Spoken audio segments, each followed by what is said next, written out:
Alright folks, welcome back to this week's Tip Tuesday. As always, safety first kids, make sure your rifle's unloaded and pointed in a safe direction at all times. On this week's Tip Tuesday, I'm just going to talk a little bit about where to zero your hunting rifle. I zero all my hunting rifles at 200 yards. All my hunting rifles have turrets, and that does allow me to dial if I have the time to do that, and that is definitely much more accurate.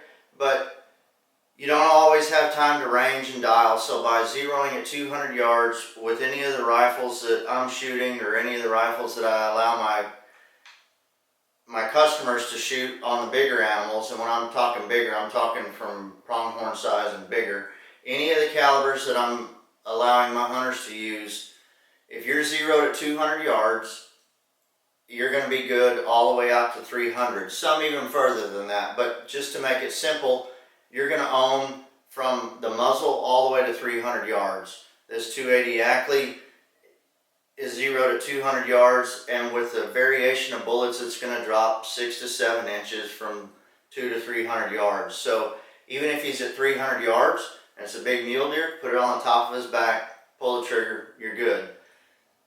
I get that ranging, dialing, getting steady, all that is always better, but in hunting scenarios you don't always have that time. Sometimes you barely have time to range. So by zeroing at 200 yards, it's just going to give you a lot more yardage that you can reach out and ethically make a one-shot kill on an animal.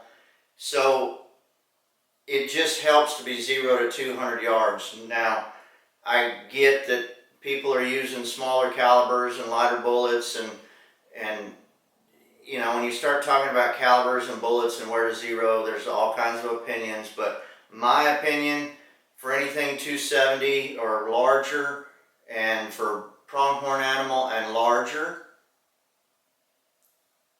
if you zero at 200 yards, even at 300 yards, you can still kill the animal without thinking. And it happened several times this week while we were out hunting aoudad. You know, people want to range the animal or want to know how far he is. And I know the animal's inside of 300 yards. I know what caliber they're shooting. I don't even range. I don't even need to. I just tell them, don't think about it.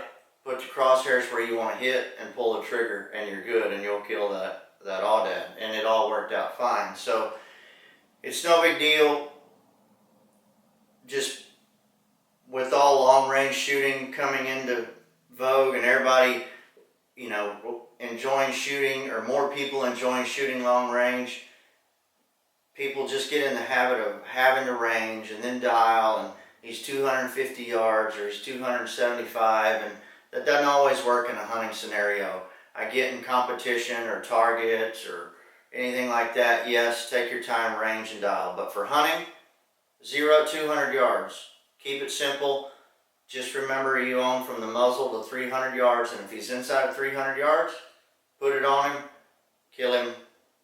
Hope that helps. Hope that simplifies things. You got any questions or comments, just let me know. I'll be happy to help out. Y'all take care.